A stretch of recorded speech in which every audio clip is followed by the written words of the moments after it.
All right, shalom, shalom. First and foremost, as always, I'd like to give all praise, honor, and glory unto Yahweh, Bahashem, Yahweh Shai, Bahashem, Rakha HaKodash. Double honors unto the apostles and elders of the great millstone who rule well. Salutations to you, sincere, hopefully like Akim, pushing the word of Yahweh, Bahashem, Yahweh Shai, in spirit and in truth.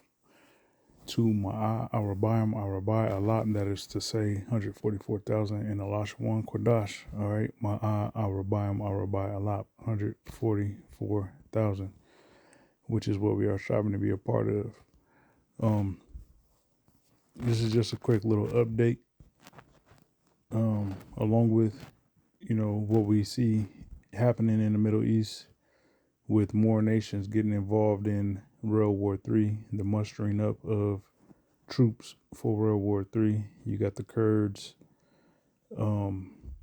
being activated over in, Iran, you know, by way of Iraq.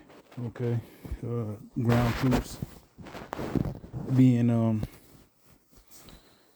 pretty much activated to invade northwestern part of Iran, coming from Iraq. All right, so that's boots on the ground, and those are pretty much U.S. mercenary forces. So things is heating up. There's a continual missiles being launched in that region. From Iran to Israel and vice versa, and you name it. But here in the U.S., you got earthquakes taking place. All right, and so this is from CNN. From an hour ago, about 2 hours ago, and it says Louisiana is shaken by one of the state's strongest earthquakes. And Louisiana is not a state known for having earthquakes like that.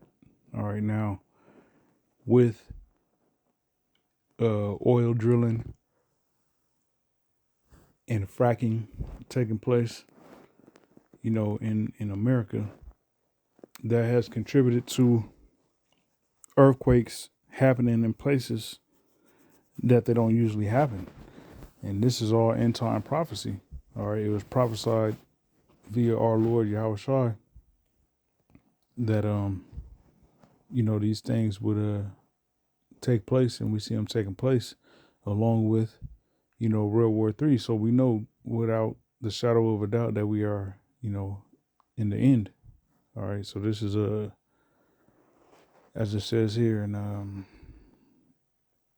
the first paragraph. It says a 4.9 magnitude earthquake jolted hundreds of thousands of people in Louisiana early Thursday morning.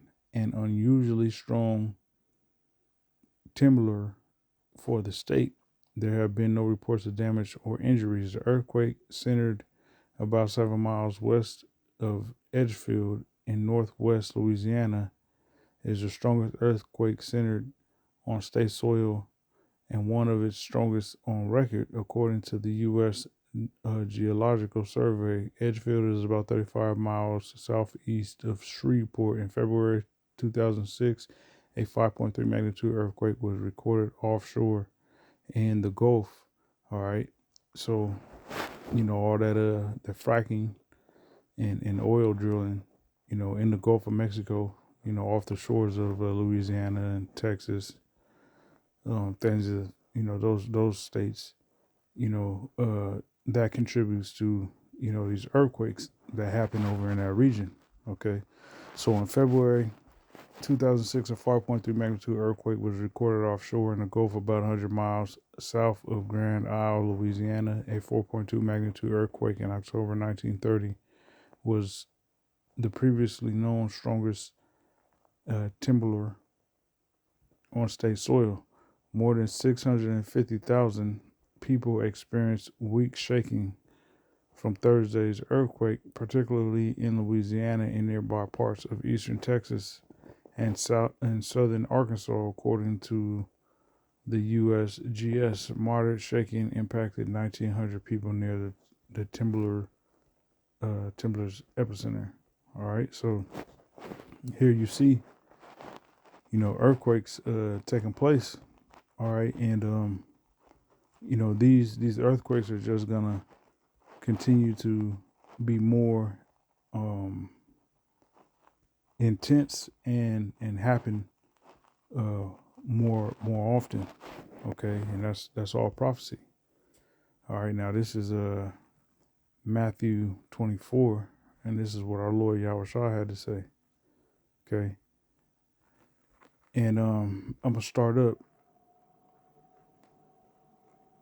in Matthew 24:3. Okay, and Yahweh Shah was getting into these end times. That was something that the disciples wanted to know, like, okay, when's the end gonna be?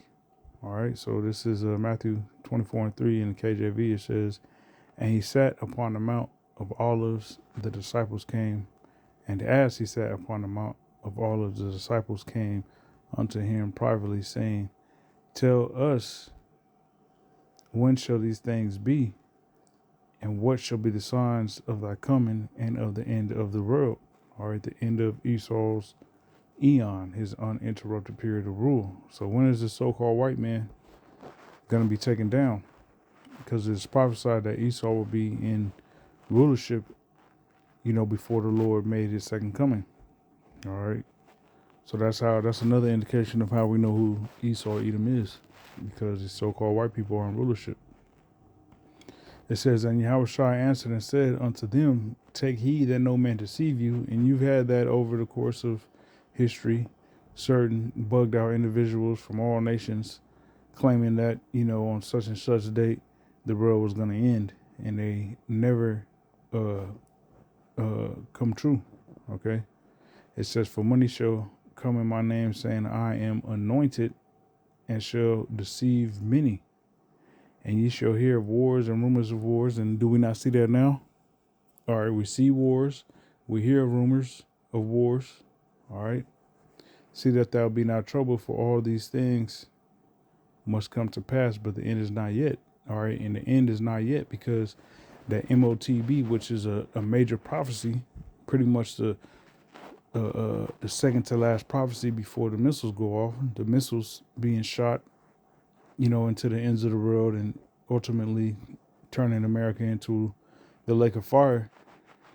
That's the last prophecy, all right, which is pretty much synonymous with the extraction and deliverance of the elect of the children of Israel, in particular, the 1/3 from Babylon the Great, which is going to be their lake of fire. All right, so you see all these things happening, but the end is not yet. All right, verse 7, it says, "For nation shall rise against nation and kingdom against kingdom," and we currently see that. "And there shall be famines and pestilences and earthquakes in diverse places." So those things, have to increase. All right, pestilences, earthquakes, famines, so on and so forth, and earthquakes in diverse places. All these are the beginning of sorrows. All right, and just a little fun fact. They said, based upon global warming, so-called global warming, that the war with Iran could lead to them experiencing a drought. All right, because they depend on certain chemical plants to produce water, because they pretty much live in a desert, a mountainous desert, the inhabitants of Iran. And there's a process there's a name for it. I forget what it's called. I had looked it up once, but they pretty much turn salt water from the sea into drinkable water. All right, but that's done through a crazy process. And they utilize certain facilities for that, and those facilities are due to be targeted. All right, which would create ultimately a famine. All right, a drought of water. All right, without water you can't water crops, and it spirals out of control. But we see these things happening in the earth. Um, and these earthquakes is a good indication that we are in the end, being that you got earthquakes happening in places where they don't usually happen. All right. So that was just a little quick hit. Want to bring that out. Lord willing, this was edifying. Until next time, shalom.